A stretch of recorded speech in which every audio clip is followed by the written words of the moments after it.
The first thing I remember about Ridgewater Basin was the sound.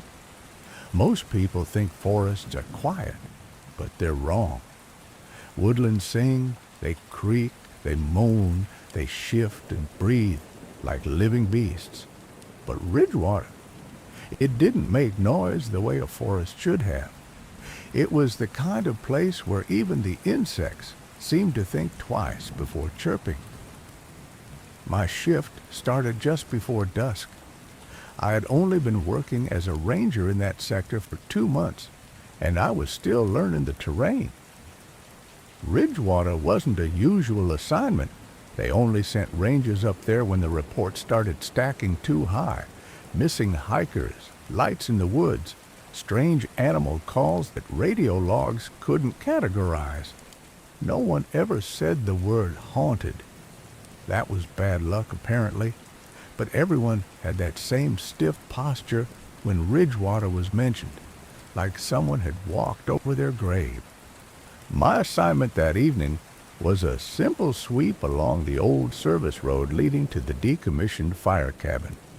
The cabin had been locked up for years, but people still tried to break into it for fun or for the view or because they wanted a picture for Instagram. We'd find empty beer cans or the remains of fire pits, sometimes even clothing that looked cut or torn, which we usually blamed on wind and raccoons. But every ranger who patrolled that sector knew the truth. Things didn't rot naturally in Ridgewater. They decayed in ways that looked like they'd been handled. I parked the truck at the service road gate and stepped out into the twilight. The air was warm but felt unnaturally still, as if the wind refused to blow past the ridge. Even the canopy overhead seemed thicker, heavy with old pine boughs that overlapped like fingers. I checked my radio, my flashlight, my notebook, then started the long walk up the road. The gravel crunched under my boots. That was pretty much the only sound. Every now and then, a bird would give a half-hearted chirp, only to go silent again like it regretted making noise. A mile in, I started noticing shapes carved into the tree bark, not initials. These were patterns, tall vertical slashes, sometimes grouped in threes, each line pressed cleanly as if done with a tool sharper than any pocket knife. They were too high for a kid to have made, maybe 8 feet up, and some were fresh, sap still glistening in the fading light. I radioed it in because that was what we were supposed to do. Dispatch, be advised. Fresh carvings along Ridgewater service route, marking locations now. Static answered me. Thick, deep static that sounded like someone exhaling in a tunnel, then a faint whisper of a reply. Received. Repeat when... The signal cut out completely. I didn't like that. Radios never worked perfectly in the mountains, but a total failure usually meant one thing. Something big, thick, and metallic was interfering. And there wasn't supposed to be anything like that in Ridgewater. No construction, no equipment, nothing but trees and the old cabin. I kept walking. The woods felt like they were watching. A strange awareness hung in the air, like the forest wanted to say something, but couldn't pick the right moment. About 20 minutes in, I reached the first clearing. The ground dipped slightly, and the brush around it looked charred. Not burned, charred, as though someone had pressed something hot against each leaf and each blade of grass, one at a time. A ring of stones sat at the center, forming what could have been an old fire circle, but the stones were etched with the same tall vertical marks I saw in the trees. My stomach tightened. I don't scare easily, not after years of working in national parks, but something about those marks made my instincts flare. I stepped around the clearing, careful not to disturb anything, Something metallic caught my eye beneath one of the stones. I knelt down and brushed dirt off the object. It was a dog tag, old, scratched, partially rusted, but still legible.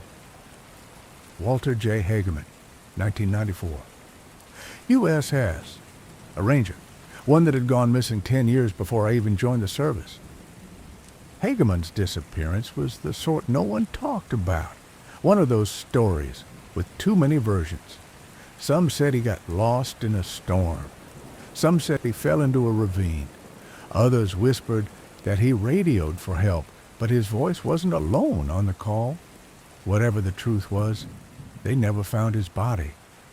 I stood up slowly, dog tag in my hand, the forest suddenly feeling smaller around me. Then I heard it. Not a bird, not a rustling branch. A voice, faint, low, drawn out, like someone calling from a hallway far away. Help! The word barely made it through the air, but I heard it like it was meant only for me. I froze, listening. My heart beat hard enough to feel in my throat. Help! It came again, a little clearer, a little closer. Is someone there? I shouted. This is Ranger Ellis with Appalachia District. Call back if you can hear me. The woods swallowed my voice, muffling it before it could carry far. Then I heard something crash deeper in the trees. A fast movement, like a body stumbling through the underbrush. Twigs snapped, leaves shuddered. There was urgency in the sound, panic, fear, desperation. I moved toward it without thinking. Maybe it was an injured hiker. Maybe the voice belonged to someone real. I couldn't ignore it. But the deeper I went, the stranger the forest became. The trees leaned inward, their shapes warping in the low light until they formed tall, arching silhouettes. Moss covered everything like a second skin. The ground sloped abruptly downward, even though no map claimed Ridgewater had a ravine there. Help! The voice was ahead of me, but now wrong. Too rhythmic, too controlled, almost like someone repeating a sound they'd heard once but didn't understand. My instincts screamed at me to stop, but I didn't. I pushed through a curtain of heavy ferns and stepped into a narrow corridor of trees that formed an unnaturally straight path. Dirt packed flat. No animal prints. No human footprints. Just a single trail of long, dragging lines, like something had been pulled forward by force. Something heavy. The air was colder here. I could see my breath fog in front of me. I gripped my flashlight tighter and continued, following the dragging marks until I reached the end of the corridor. That's when I saw the cabin. Not the decommissioned fire cabin I'd been sent to check. Another cabin. Older, smaller, leaning to one side as if trying to collapse into itself. Its roof sagged. Its door hung on a single hinge. The wood was blackened, not by age, but by something like smoke. A faint glow seeped from inside, pale white, pulsing softly, like the heartbeat of a firefly. The dragging marks went straight to the open doorway. My radio crackled suddenly, a burst of static so sharp it stabbed my ear. Then a voice, fast, frantic, scrambled with interference. Don't go inside. Repeat. Ellis, get away from... The message cut out violently, replaced by a deep, low hum that vibrated through the trees. Then I heard it again. Help! From inside the cabin. I stepped toward the threshold, and the glow grew brighter. The air felt thick, charged, as if touching it would burn. I leaned forward slightly, trying to see inside, and that's when something moved behind me. A shadow crossed the corner of my vision. Not small, not human, a tall, sharp shape, like someone stretched too thin. I spun around, but the forest was empty. The glow behind me flickered, and the voice came again, louder. "Help me." Then another sound joined it. Not a voice. Breathing. Slow, heavy, directly above me. I didn't look up. Something told me that if I did, I'd regret it forever. Instead, I stepped backward, away from the doorway, away from the trees, keeping my eyes locked on the cabin as the pale glow inside throbbed faster and faster, like it was reacting to my movement. Then the breathing stopped. All at once. The woods went silent. Not quiet, silent, like the entire forest was holding its breath. Then something unseen brushed the back of my coat. A single deliberate tap. I ran. I don't remember half the sprint back down the corridor of trees. Every instinct I had took over. Branches slapped my arms. Roots tried to trip me. My lungs burned. Behind me, I heard the dragging sound again. Only this time it wasn't dragging. It was following. Fast. Too fast. I burst out through the ferns, back into the clearing, nearly tripping into the ring of stones, the dog tag still in my fist, cutting into my palm. The forest around me buzzed with a low, unnatural vibration, almost electric.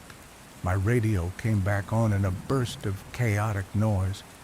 "Ellis, respond. Lost your signal. Turn back. Don't follow anything that calls." I didn't answer. I just ran. The service road appeared ahead like salvation. My lungs felt carved out by the time I reached the truck, slammed the door, and locked it, even though I knew locks meant nothing out here. For a moment, nothing happened. Then something hit the back of the truck. Air. Not hard, just once. A tap. Exactly like the one I felt on my coat. I didn't look in the rearview mirror. I kept my eyes forward, started the engine, and drove until Ridgewater's trees were only shapes in the distance. Only when I made it back to the main station did I unclench my hand. The dog tag was still there. Ha! And on the back, where no inscription should have been, something was scratched in shaky, sharp lines. Did you hear me this time? I didn't sleep that night. And the next morning, when I turned in the dog tag, the chief ranger looked at me with a stare I'd never seen from him before. Fear. He didn't ask questions. He just said one thing. You shouldn't have gone where the forest pointed. I didn't sleep at all that night. Every time I dozed off, some part of my brain snapped awake again, convinced I'd hear those branches shifting outside or that low groan rolling up from the ravine. By dawn, my nerves were so worn down I could feel my pulse in my teeth. I tried telling myself it was just wind, or animals, or stress, exhaustion, isolation, whatever made the fear a little easier to swallow. But the forest didn't look the same when the sun finally came up. Everything felt rearranged. The trees around the cabin were angled differently than I remembered.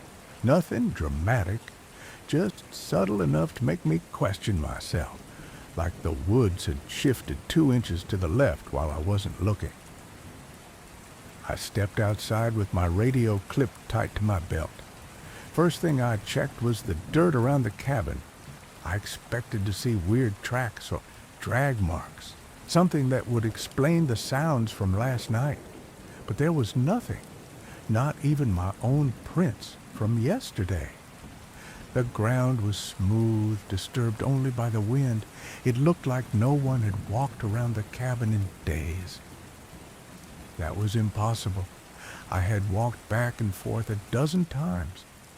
I should have packed up and left right then. Every instinct in my body told me to. But I still needed to check the interior. I needed to document that carved symbol, take photos, and file a report. the rational ranger part of me clinging to procedure because I didn't know what else to cling to.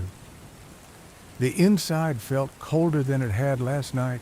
I could see my breath in the beam of my flashlight.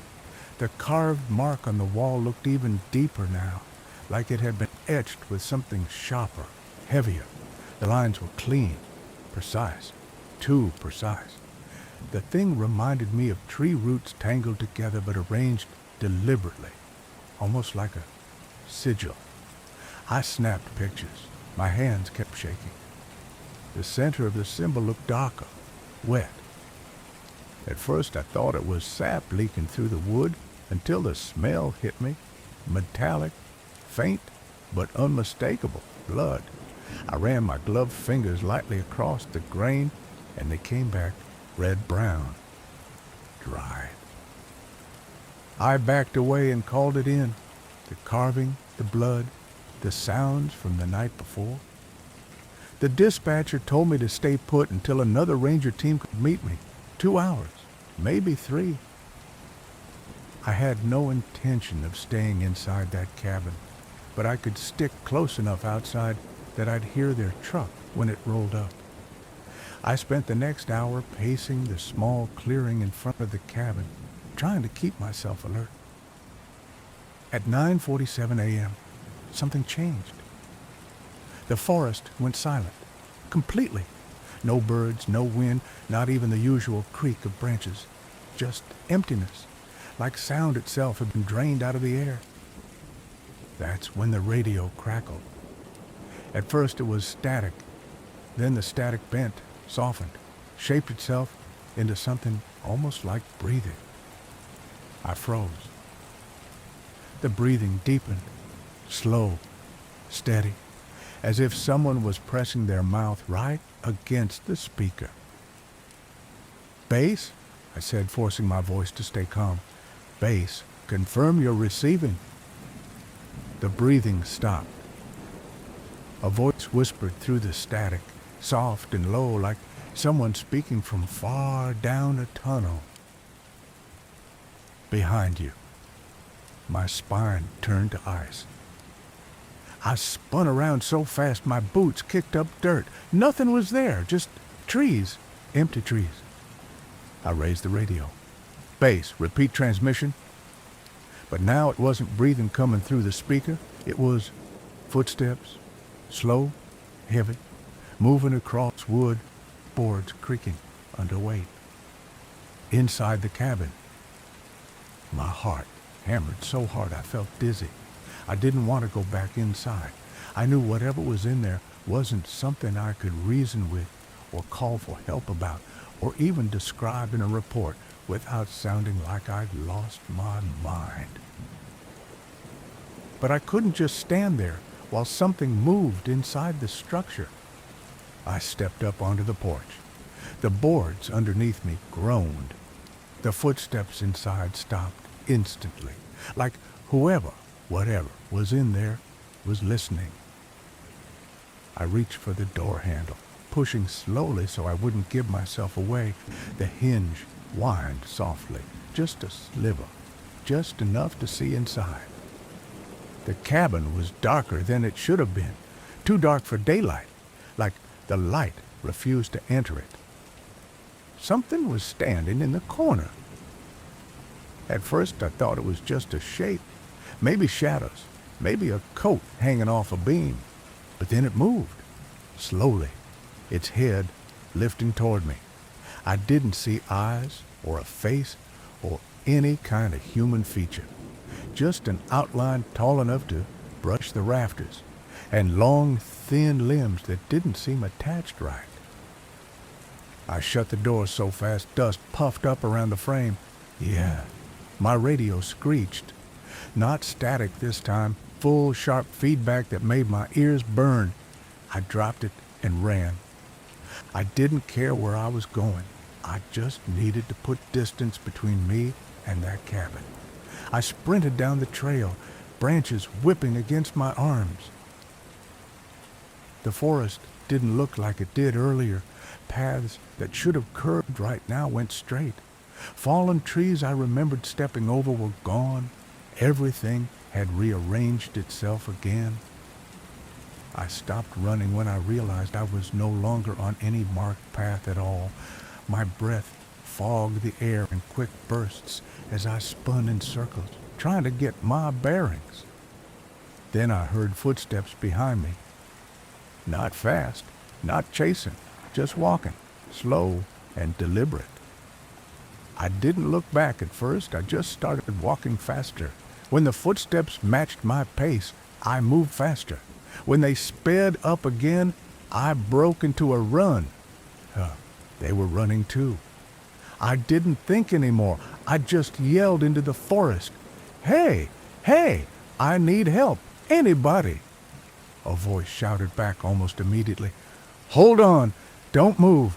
I'm coming. Relief hit me so hard it nearly dropped me to my knees. It sounded like Ranger McBride, one of the guys sent to meet me. I pushed through the brush, following the voice. But as I got closer, something felt wrong. His voice wasn't getting louder. It stayed the same volume no matter how close I walked, like it wasn't coming from a direction, just from the air around me.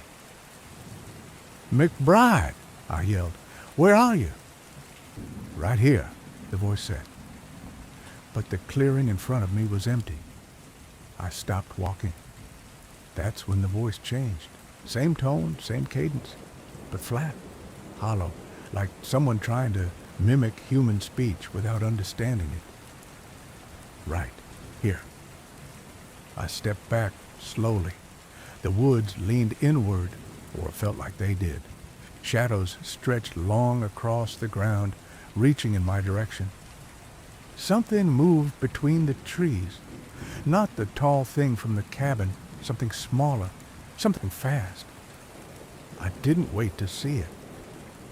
I ran until branches tore open my jacket sleeves, until my lungs felt like they were lined with needles, until the trees suddenly broke open into the gravel service road half a mile from the cabin. 2 ranger trucks were parked there. McBride and Turner jumped out the moment they saw me. They were real, voices right, faces right, boots crunching gravel the way they should. I collapsed against the hood of the truck, shaking so hard I could barely speak. They asked what happened. I tried explaining. The cabin, the symbol, the voice on the radio, the thing inside, the footsteps following me, the forest rearranging. By the time I finished, both rangers looked pale and rattled, but not confused. Not surprised. Turner finally said quietly, "We've had other calls like this." That was the last thing I expected to hear. They didn't let me go back to the cabin. They took me straight to the station, sat me down, got me water, tried to walk me through the official report. But every time I mentioned the thing in the cabin or the voice mimicking McBride, they glanced at each other like they already knew what I was going to say. Like they'd heard it before. I asked if anyone else had reported the symbol. Turner nodded once. No details, just, "You're not the first." The cabin was scheduled for demolition within the week, not because of structural issues, not because of safety hazards. "Just protocol," McBride told me, but he wouldn't look me in the eye when he said it. I didn't argue. I didn't want to go back anyway. The next day, I returned to the site with a full team. Daytime, armed, prepared. The cabin was gone. Not demolished. Gone. The clearing where it stood was bare dirt. No boards, no nails, no foundation. The ground was smooth, untouched, like nothing had ever been built there at all. Turner's face drained of color. This isn't possible," he said. "The demolition wasn't scheduled yet. No one had done anything." And yet the cabin had vanished overnight. There was one thing left behind, though. In the center of the clearing, carved deep into the earth, was the same symbol from the wall. Perfectly carved, still wet, still smelling faintly of blood. I asked both rangers if they'd ever seen anything like it before. Neither of them answered. Neither of them had to. Their silence said everything. And the forest behind them seemed like it was listening. Story 2. The first thing you need to know is that the trail didn't even have a name. It was one of those unofficial footpaths that formed after years of hunters taking the same shortcut or old-timers walking home from a neighbor's place instead of sticking to the maintained route. The park maps didn't mark it. The service logs didn't mention it. But locals said it had existed longer than the county lines themselves. Rangers generally ignored it unless someone wandered off and needed help getting back. And even then, we stepped onto it only when we absolutely had to. People said the path had a way of shifting after dark, or that it didn't lead to the same place twice. Now, I'm not a superstitious man, and I don't put much weight in stories passed between porch lights. But I will say this. Some parts of the Appalachians feel older than the world itself. And when you're alone deep in the backcountry, even the things you don't believe in start to feel like possibilities. My assignment that evening was simple. A hiker from Asheville had been reported missing by his roommate after he didn't return from a solo 2-day trip.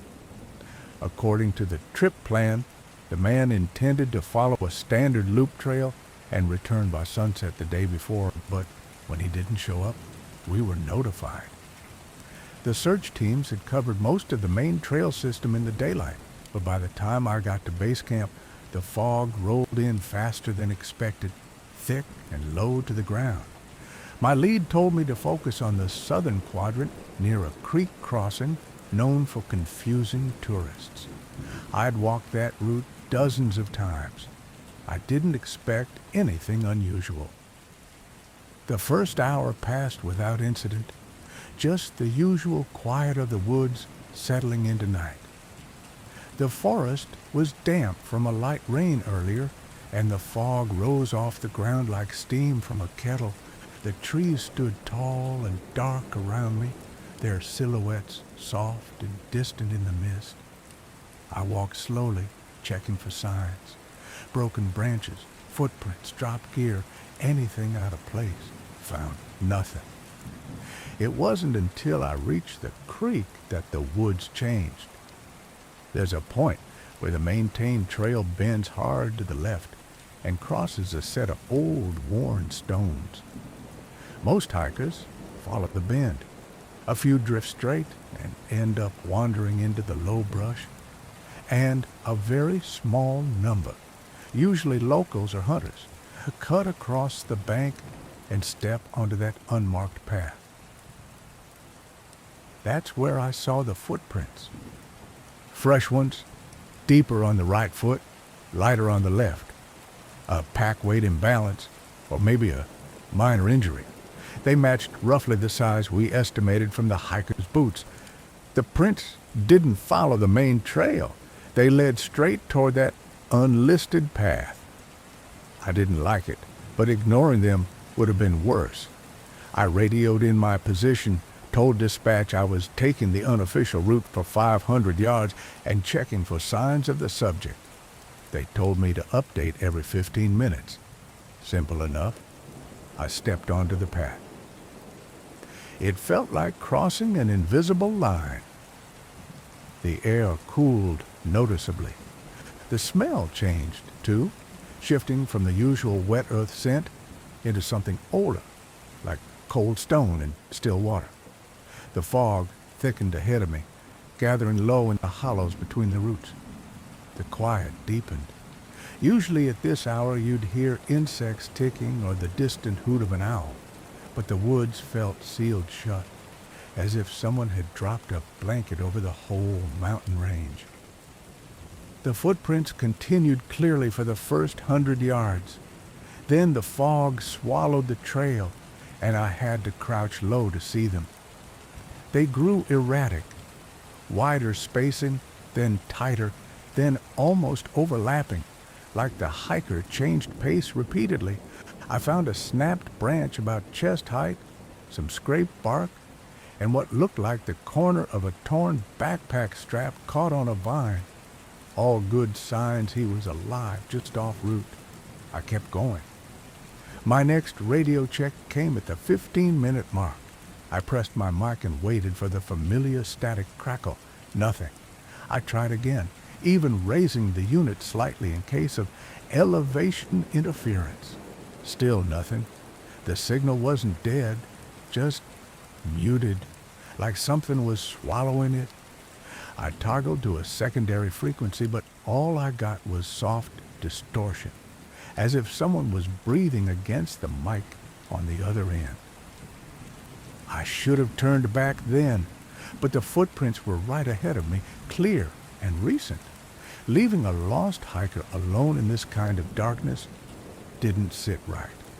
I shut off the radio to save battery and pushed forward. The path narrowed the deeper I went, and the trees seemed to lean in closer, their branches sagging with moisture. The fog swirled around my ankles like it had weight. I stopped once to listen and caught the faint sound of dripping water somewhere ahead. Not unusual, but it echoed strangely, as if I was standing inside a stone chamber rather than a forest. I shook it off and followed the trail until I reached a section where the ground sloped downward into a shallow ravine. The footprints led directly into it. The ravine shouldn't have been there. Not like that. There was no creek running through it, no signs of erosion, no reason for such a clean, smooth depression to exist.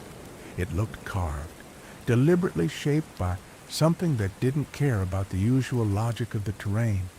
The sides were too even, almost symmetrical. The bottom was filled with fog so dense I couldn't see my boots. I took one step down and paused. Something felt wrong.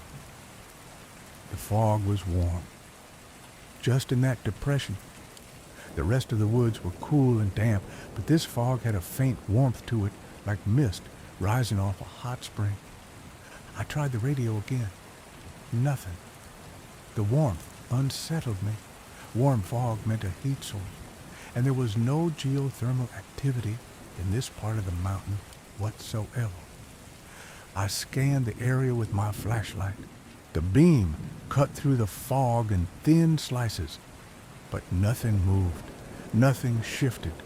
The ravine was silent. Then I heard breathing. Not mine, not an animal. Slow, steady, right at the bottom of the ravine. I froze completely. The breathing wasn't aggressive or panicked. It was rhythmic, measured, almost calm. Exactly like a person who didn't realize someone else was listening. I angled my flashlight downward. For a moment, I thought I saw the outline of a boot. Then it disappeared into the fog. I called out softly, "Sir, this is Ranger Collins. If you can hear me, call out." No answer. The breathing stopped. I took another step down.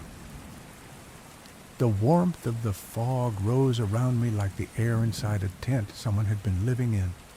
My boots sank slightly into the soft ground. I swept the light slowly, careful not to miss anything, but the fog was too dense to penetrate. I crouched, trying to feel for footprints or disturbed soil. That's when the breathing started again, this time behind me. I turned so fast the beam jittered across the trees. Nothing was there, just the wall of fog behind me, thick and silent. My heart pounded, but I forced myself to stay calm. Echoes could do strange things in hollows. Sound bounced unpredictably. I told myself it was just that. The footprints at the bottom of the ravine reappeared as I moved the light. Two clear impressions in the mud, fresh, defined. But something was wrong. They weren't facing forward. They were facing me. I don't scare easily. I've dealt with bears, injured elk, lost hikers, even the occasional unhinged person. But standing in that warm fog, looking at those footprints pointed in my direction, my body reacted before my mind did. I stepped back up the slope without thinking, my boots slipping slightly on the wet debris. The fog swirled unnaturally fast, as if stirred by something invisible. I reached the top and paused, listening. The breathing had stopped again. The forest was silent. I followed the path back a few yards, intending to regroup, check my map, maybe try higher elevation for radio contact. But when I turned around to look at the ravine again, the fog shifted, and the footprints were gone. The entire depression looked untouched, as if no one had ever stepped into it. The warm fog was dispersing like steam cooling after a kettle is removed from the fire. Something about that unnerved me more than the breathing. I backed away slowly. The woods seemed to rearrange slightly, or maybe it was just the fog thickening again. I kept my light steady and retraced the footprints leading to the ravine, except now they didn't match the pattern I remembered. They were wider apart, deeper, as if someone heavier had walked there, or as if the hiker had started running. After 30 yards, the footprints vanished entirely. That wasn't possible. The ground was soft, the soil wet, and the fog hadn't grown heavy enough to disguise them in such a clean way. I crouched, checking for impressions. Nothing. I looked for broken twigs or torn leaves. Nothing. It was as if someone had wiped the trail clean. I wasn't lost. I know these woods too well to get turned around, but I had the strange sensation that the forest was subtly unfamiliar. The tree spacing felt different. The path didn't curve where it normally did. Even the slope of the ground felt altered. Tiny, almost unnoticeable changes, but enough that my instincts prickled. I tried the radio again, and this time the static was sharper, thin, high-pitched, like interference from a distant electrical source. A faint whisper threaded through the distortion. Not words, just tone, like someone exhaling a long breath directly into the microphone. I switched frequencies. Same thing. Whispered breathing layered under the static, rising and falling like waves. I kept walking because staying still felt worse than moving, and something kept nudging me forward. Not curiosity, but the sense that turning back wasn't an option anymore. The path narrowed again until it barely existed. The fog grew thinner, though, and the forest regained its natural scent. The oppressive quiet eased. I spotted a familiar boundary marker nailed to a tree, a small weathered metal tag indicating section limits. Relief washed through me. I knew exactly where I was now. I followed the markers back to the main trail, and after a few minutes of steady movement, my radio crackled back to normal. "Hey, dispatch," came through immediately, sounding frustrated. "Collins, we've been trying to reach you for almost 40 minutes. Status?" I told them I lost signal temporarily and was heading back to the main route. I didn't mention the ravine, the footprints, or the breathing. Not then. Not in that moment. I just wanted out of the woods before anything else changed. Once I reached the main trail, everything returned to normal. The insects, the night breeze, the distant sound of the creek. The forest felt like itself again, calm, familiar, real. But I never found the hiker. And when search teams returned at first light, The unofficial path looked different, shallower, less traveled. The ravine wasn't there, not even a hint of it. We combed the area for hours, but no footprints matched the ones I saw. No torn strap, no scraped bark, nothing. It was as if the woods had swallowed everything whole. I didn't talk about the breathing for a long time, or the footprints facing me, or the warm fog. People think of the Appalachians as beautiful, and they are. But beauty doesn't mean safety. Some places in those mountains don't want to be found. And some nights, when the fog rises just right and the forest goes warm and silent, I swear I hear that same slow breathing again. Or, not close, not loud, just somewhere behind me, waiting. The morning after that search, I woke before my alarm, the kind of early rising that doesn't feel natural, but more like something tugged you awake from the inside. I sat up in the ranger bunkhouse and listened. Nothing was unusual. No radio chatter, no footsteps from the other rangers, no sounds outside except the wind pushing gently through the trees. Everything was normal, but my mind was still back in that ravine, or in the space where the ravine should have been, the space that wasn't there anymore when the sun came up. I tried not to think too hard about it. People get tired on night shifts. They see shadows where there aren't any. They misremember details. That's what I told myself. But the feeling that something had been breathing at the bottom of that hollow, that wasn't something exhaustion could explain. The missing hiker's case didn't get better. We searched all day and came up empty. The teams expanded the radius, combed the creek, checked every shelter and overlook. Dogs picked up a trail once, only for it to vanish like smoke. The man's roommate arrived at the ranger station trembling, pacing, asking questions we didn't have answers to. He kept saying the hiker was responsible, organized, careful.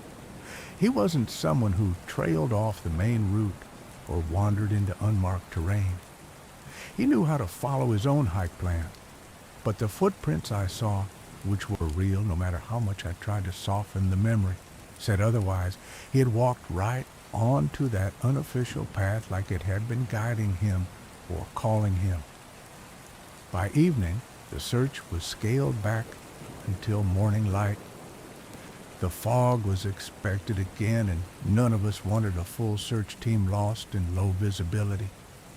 I wasn't scheduled for another patrol, but something kept nudging at me, a quiet pressure behind the ribs. The kind you can ignore for a while until you're finally forced to stand up and do something about it. Around 10 p.m., I got in the truck and drove out alone, telling dispatch I was doing a small perimeter sweep near the trailhead. They didn't question it. We were all wrestling with the same frustration. I parked where the air smelled like wet pine and cold stone. The moon was thin but bright enough to sharpen the lines of the treetops. The forest felt calmer than the night before, still, steady, almost inviting. For a moment, I wondered if the entire experience had been a trick of fog and darkness. Maybe the ravine was real, but it just looked different by daylight. Maybe the footprints washed out. Maybe the breathing had been an animal, echoing weird in the hollow. I stepped onto the trail anyway. The woods at night have layers to them, sounds you didn't hear at dusk, shadows that didn't exist at noon, scents that come alive only in darkness.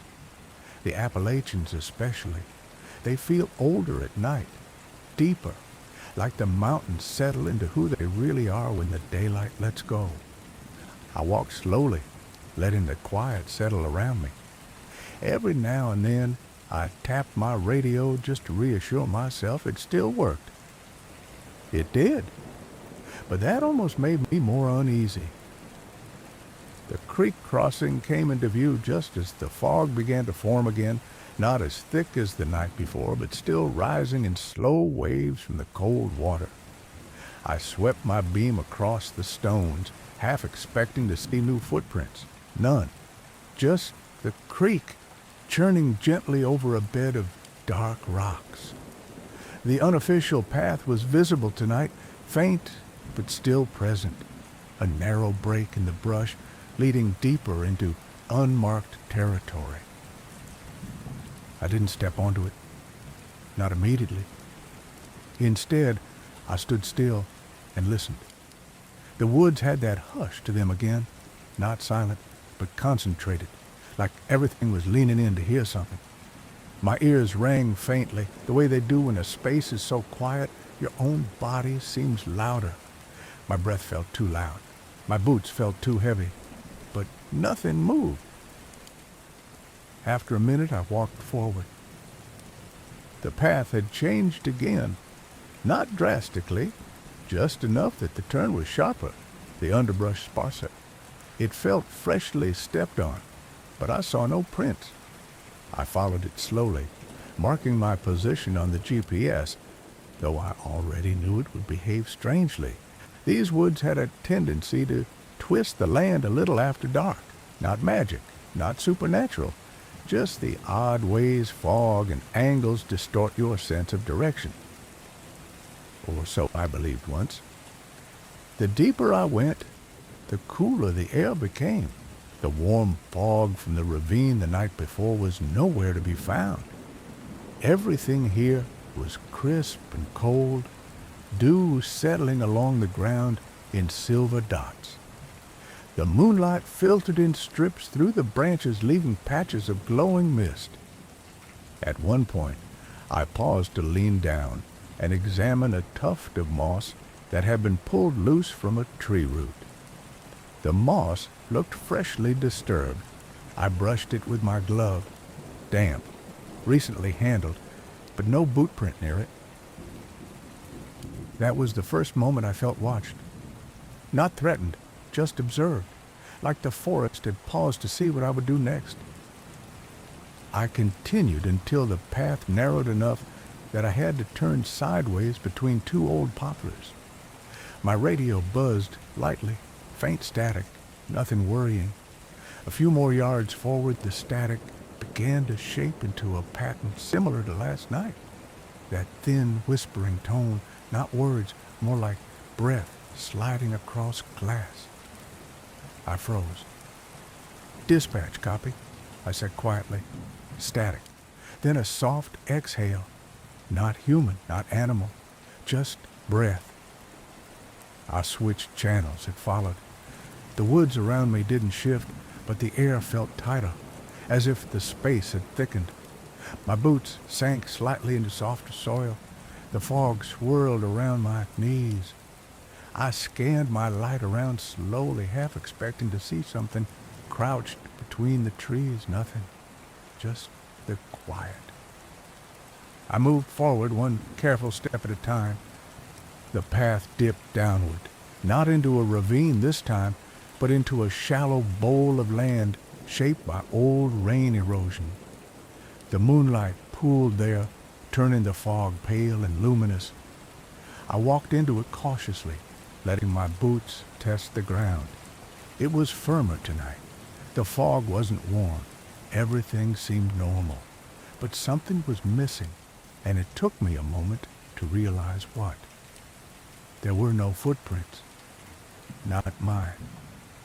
The ground should have held my prints easily.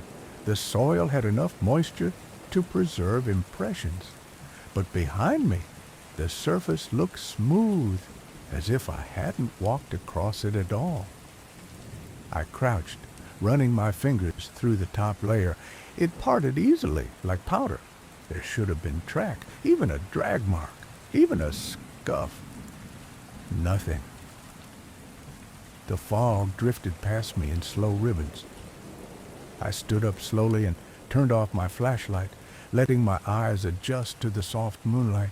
The moment the beam vanished, the world felt deeper, quieter, The trees seemed farther away. The clearing felt wider.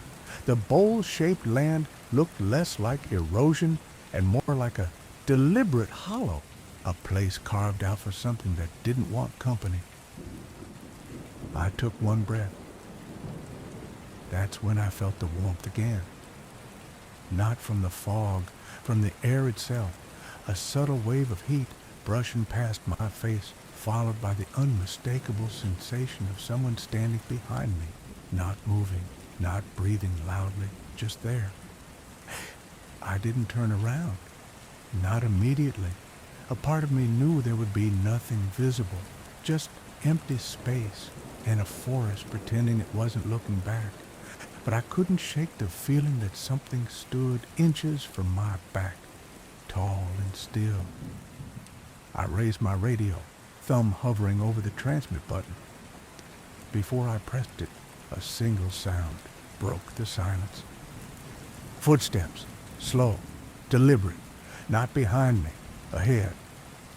Someone was walking in the fog. The shape materialized gradually, a faint silhouette at the far end of the clearing, not detailed, not fully formed, just a figure standing where the path should have continued. I lifted my light, clicked it on, and pointed it toward the shape.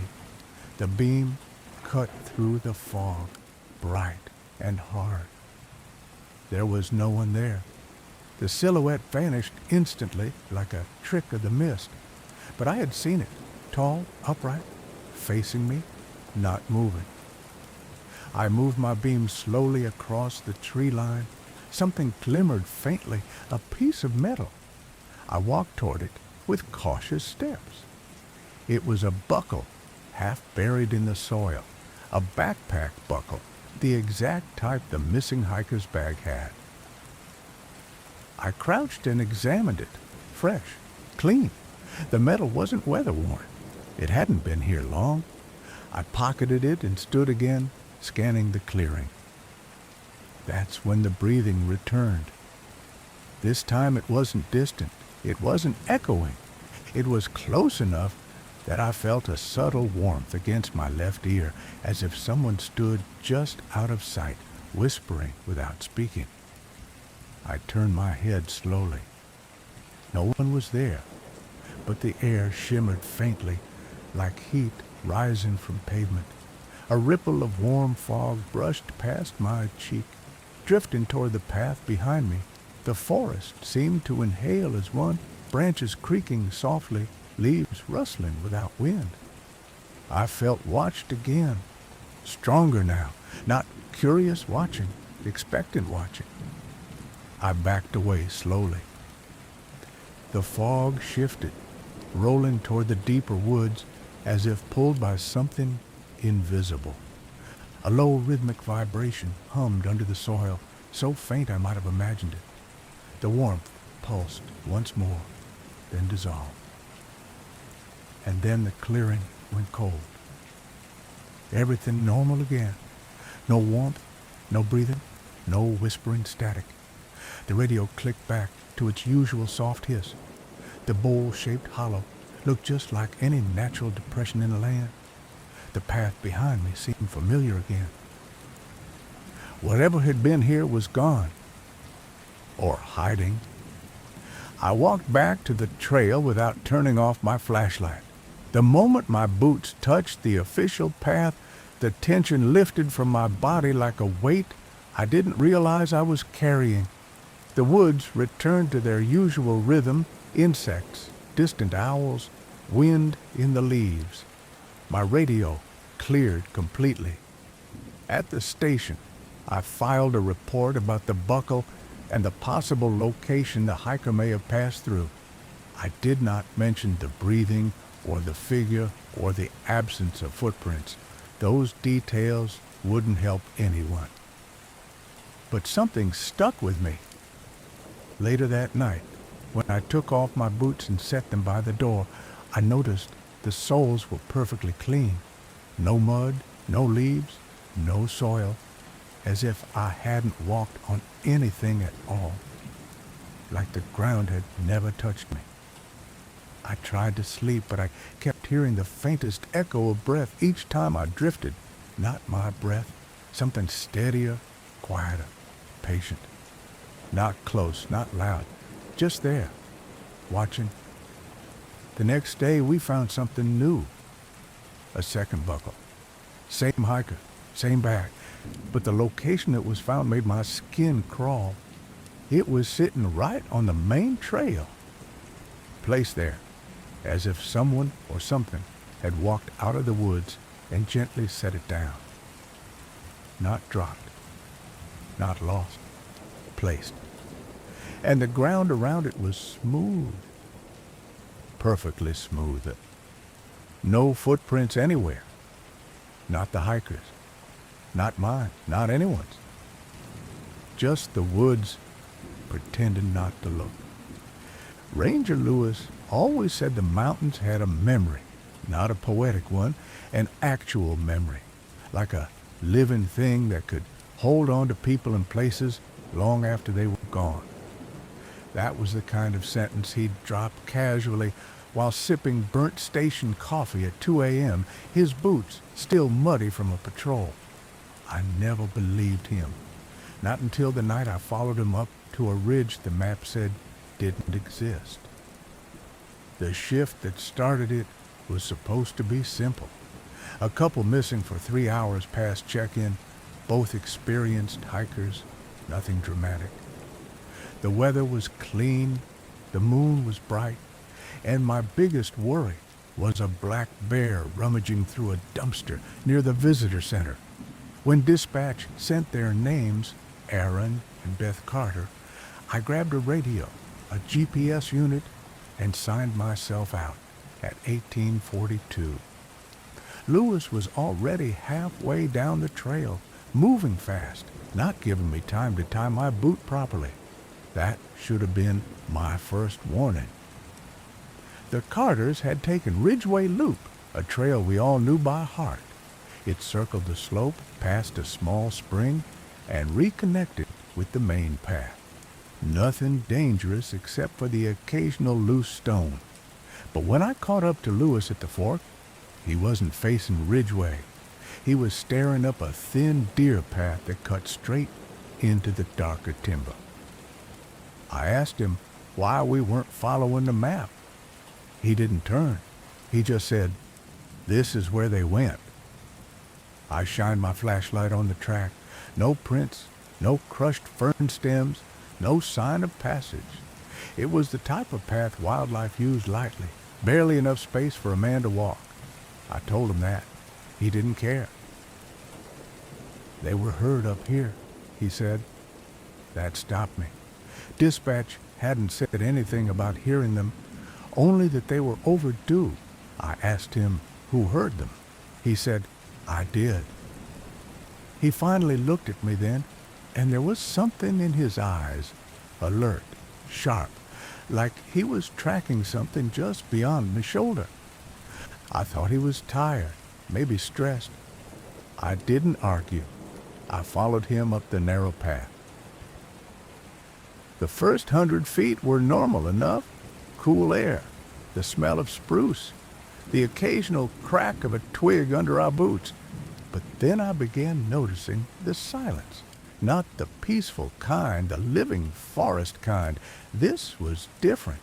The air felt muffled, like someone had thrown a thick blanket over the whole mountain. No insects, no birds. Even our footsteps sounded wrong, softer, swallowed. Lewis seemed energized by it. He walked faster, sometimes tilting his head like he was listening to something just out of range. I kept checking the GPS. The screen glitched twice, and then the unit rebooted. When it came back online, the coordinates showed we were off any official trail by nearly a mile. That made no sense. We hadn't walked long enough for that. When I told Lewis, he said, "The GPS doesn't work up here, never has." That sentence bothered me, because no one had ever mentioned dead zones in that part of the forest, and I'd hiked it dozens of times. We reached a small clearing as the sun finally dropped behind the ridgeline. The last of the orange glow barely touched the tops of the trees, and the sky shifted to a cold, deep blue. My flashlight beam cut across the clearing and froze on something at the far edge. A backpack, sitting upright, perfectly placed, like someone had set it there on purpose. I walked over and unzipped it. Inside were 2 water bottles, a folded jacket, and a phone with a cracked screen. The name on the lock screen said Beth C. So Lewis had been right. They were here. I called out, "Aaron, Beth, park rangers, if you can hear us, respond." The clearing swallowed my voice. No echo, just that same suffocating quiet. Lewis knelt by a patch of disturbed leaves near a stump. "They were sitting here," he said. "2 sets of impressions." I checked. He was right. 2 people had rested there recently. The leaves were still pressed, the damp layer beneath exposed, but something else caught my eye. The impressions weren't consistent with tired hikers. They looked aligned, like both people had sat facing the same direction, hands on their knees, perfectly still. A sharp breeze moved through the trees then, and my skin prickled. The temperature dropped hard enough that I could see my breath. Lewis didn't react. He was staring past the tree line toward a slope that dipped into darker woods. "They went that way," he said. I didn't understand how he knew, but he spoke with a certainty that made questioning useless. We continued deeper, and the trees changed. They weren't the same species I knew from the lower trails. Taller, thinner, their bark smoother, almost pale enough to reflect moonlight. The branches were evenly spaced in a way that didn't look natural. It felt like walking between pillars of some abandoned structure. Somewhere along that stretch, my radio crackled, not fully, just a faint whisper of static. Then a voice broke through, weak, trembling, a woman. "Help, please, I'm cold." I froze. The voice was close to the mic, like she was whispering directly into it. I pressed the button. "Beth? Is this Beth Carter? Can you respond?" A whisper came back. "He's not letting us leave." The signal cut. I turned to Lewis. He wasn't looking at me. He was scanning the trees again, head tilted, eyes narrowed. "She's ahead," he said. I called dispatch, but the radio only spat static. When I lowered the device, I realized my hand was shaking. We pushed forward another half-mile, maybe more. It was impossible to tell. The terrain stopped matching anything on the map. The slope rolled into a narrow valley, the trees overhead forming a cage that blocked out most of the moonlight. The air smelled damp, metallic.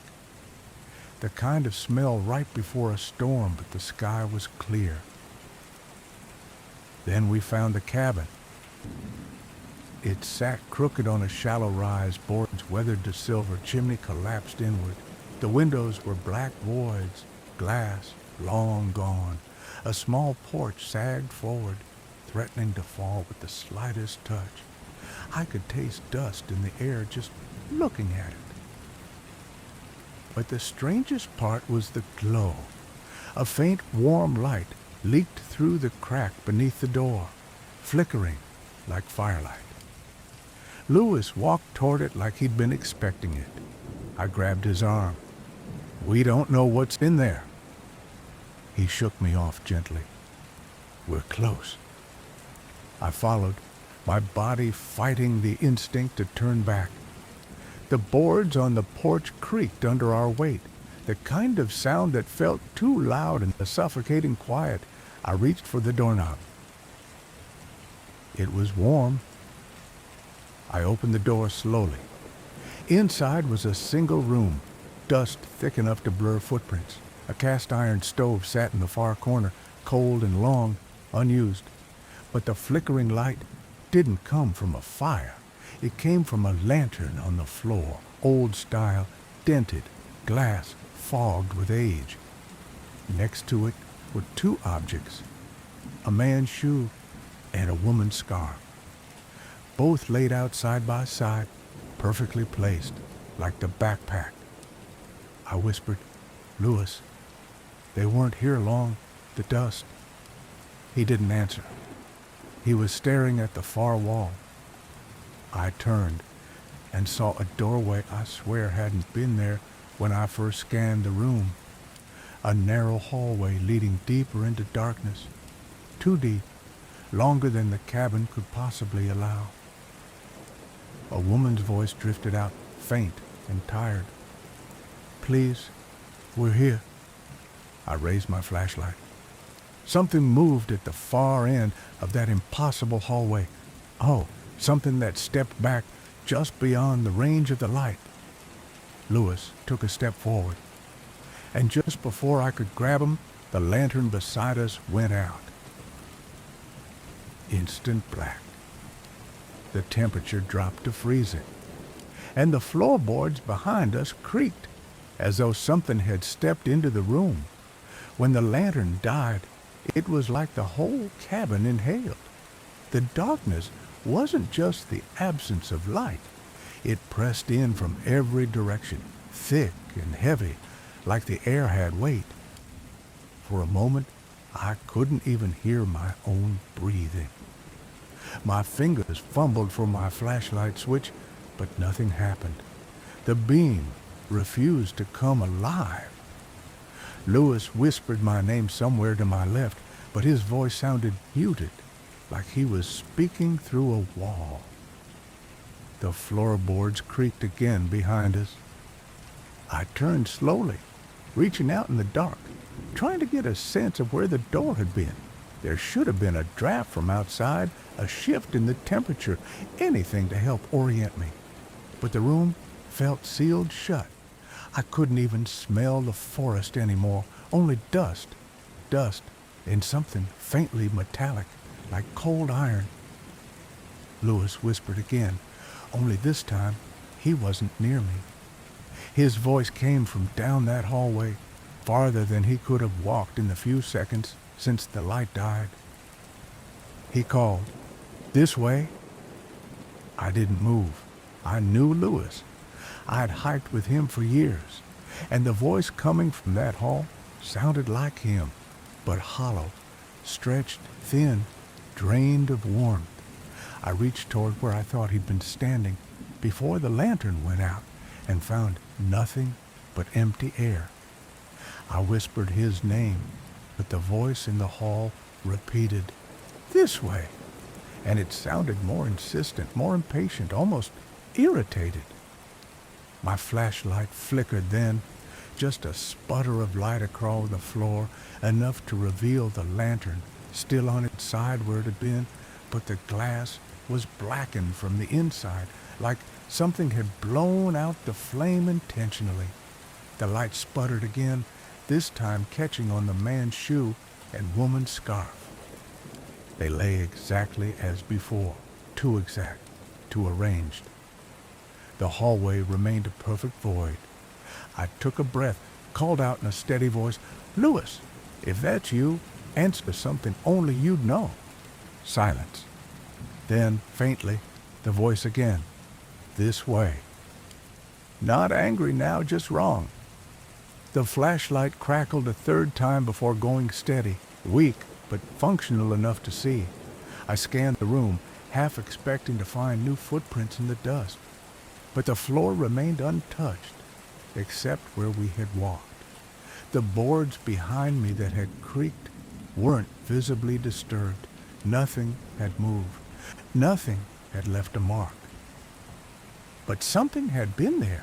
I could feel it in the air, close enough that the hairs on the back of my neck were still raised. I aimed the flashlight at the doorway to the hall. The beam didn't penetrate more than a few feet. It was like shining a light into thick fog, except there was no fog. The darkness simply absorbed it. I called Lewis on the radio. Static. Then, very faintly, a sound. Breathing. Slow.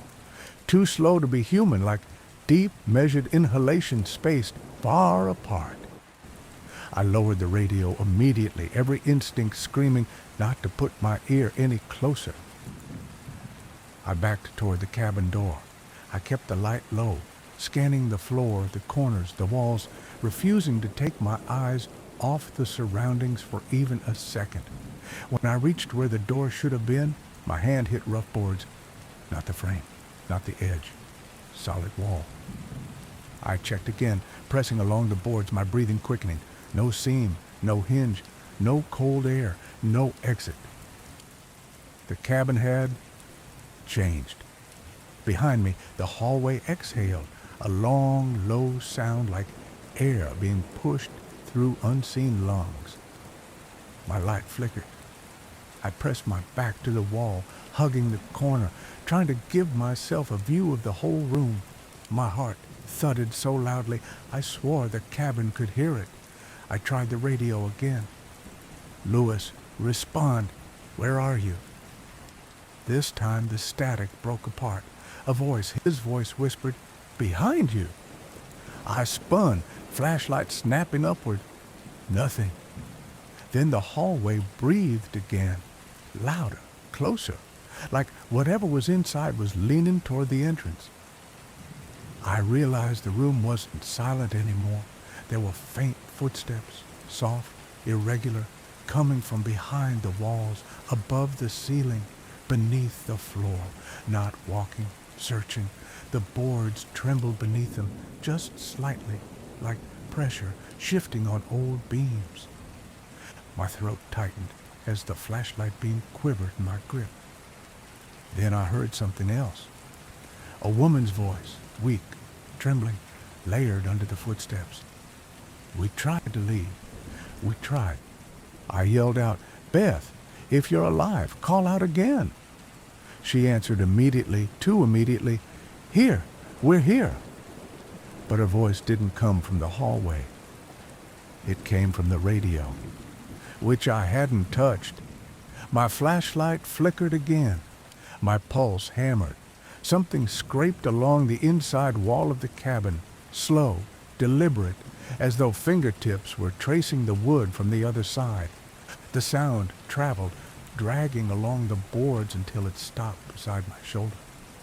Then tap, 2 inches from my ear. Tap, tap. Light sputtered. Then it went out. The darkness swallowed me whole. I held my breath. The tapping continued, moving up the wall, traveling over my head. Something shifted its weight on the rafters, the wood above me bending slightly with each subtle movement. I called Lewis's name again, this time not expecting an answer. But I got one. Not from the hallway. Not from the radio. From somewhere above me, his voice drifted down, strained, barely recognizable. Don't move. I froze completely. Sweat cooled on my back despite the cold. The air smelled different, earthy, damp, as if fresh soil had been turned recently. Something stepped above me again, weight shifting like it was crawling slowly across the beams. His voice again, closer now. Don't look at it. A low whisper rose from the hallway, words in a tongue I didn't recognize, spoken too fast, too soft, like a chant carried on a breath. The temperature dropped even further. My teeth began to chatter. Then something touched my boot. Just a brush, a fingertip maybe. I jerked back instinctively and the floor groaned. Everything in the cabin went silent. The breathing stopped. The footsteps stopped. Even the subtle hum of the walls seemed to vanish. Then from the center of the room, something began to stand up. The boards creaked with its weight, slow, heavy, rising inch by inch. I couldn't see it, but the shape blocked what little ambient light filtered through the cracks in the roof. The air thickened, vibrating faintly, like pressure building before a storm. I remembered Lewis's warning, "Don't move." So I didn't. I stayed pressed to the wall, every muscle locked, my breath trapped in my lungs. The thing shifted its weight again. I heard joints pop, slow, deliberate, like branches bending. Then it leaned in my direction. I felt its breath before anything else, cold, damp, too slow to belong to anything living. The faint smell of soil and old leaves drifted over me. Something brushed the top of my boot again, but now it was deliberate, curious. It exhaled once more. Then the flashlight in my hand burst back to life. Just for a second, the beam cut across the room. And in that fraction of a moment, I saw two things. The hallway was gone, just a blank wall. And in the very center of the cabin stood a tall, impossibly thin figure, bent at the torso like its spine was too long to hold itself upright, its face covered by a curtain of long, dark hair or shadows. Impossible to tell which. Its arms hung nearly to its knees, fingers long enough to scrape the floorboards if it leaned another inch. The light died again instantly, but the figure didn't move. Then a voice right beside my ear, not Lewis, not Beth, not anything human, whispered, "Stay." The cabin floor trembled. The boards under me suddenly gave way. I fell through the darkness, straight into cold night air, slamming hard onto forest soil, gasping as the world snapped back into shape around me. Moonlight, wind, crickets, real sounds. I scrambled up, disoriented, flashlight flickering weakly in my hand. I looked around wildly. No cabin, no clearing. Only trees, thick, familiar Appalachian pines. My radio crackled once, clear this time. "Dispatch. Ranger Collins. Status check. Do you copy?" I answered immediately, voice shaking. I'm here. I'm on the south slope. Request backup. I lost visual on Ranger Lewis. He's missing." There was a pause. Then, "Negative. Ranger Lewis signed out 70 minutes ago. He's standing right here beside me." I froze. Dispatch repeated, "He's with me. He never left base. Who did you follow?" I looked behind me. The forest was quiet. Too quiet. The moonlight touched only the nearest trees. Beyond them, the darkness stood perfectly still, as if waiting for me to step back in.